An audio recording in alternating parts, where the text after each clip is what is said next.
Exercice 3, je pense que vous l'avez compris si vous avez essayé de le faire par vous-même, c'est grosso modo la même chose que le 2, mais pour vraiment enfoncer le clou et bien vérifier que vous avez compris. Lisons l'énoncé, la durée de vie d'un robot exprimée en années, jusqu'à ce que survienne la première panne, une petite variable aléatoire x qui suit une loi exponentielle de paramètre 0,2. Donc là, on n'a même pas besoin de poser la variable, je vous ai déjà donné. On va préciser x, ça suit une loi exponentielle de paramètre 0,2.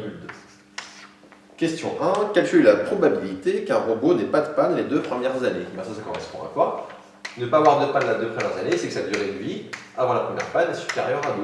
P de x supérieur à 2, bah comme j'ai une loi exponentielle, ça va donner une exponentielle de moins lambda, c'est-à-dire 0,2, fois t, c'est-à-dire 2.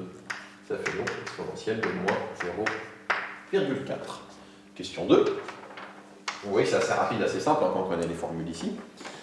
Question 2, on vous demande, sachant qu'un robot n'a pas eu de panne au cours des 2 premières années, quelle est la probabilité qu'il soit en état de marche au bout de 6 ans? Donc je sais qu'il n'a pas eu de panne les 2 premières années, quelle est la probabilité qu'au bout de 6 ans, il soit toujours en état de marche? Donc c'est proba de x supérieur à 6, ce que je cherche, proba que la durée de vie est supérieure à 6 ans, sachant qu'elle a déjà dépassé, combien de temps? 2, les 2 premières années.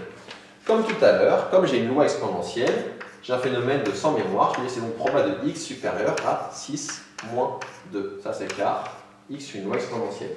Il faut bien le préciser, parce que ça ne marche que pour les lois exponentielles, encore une fois.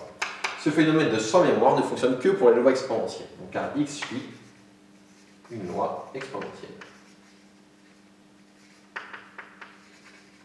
Ça fait donc proba de x supérieur à 4, et ça fait donc exponentielle de moins, alors ici, attention, là mon fond il y a un x, je vais le reprendre un peu, 0,2 fois 2.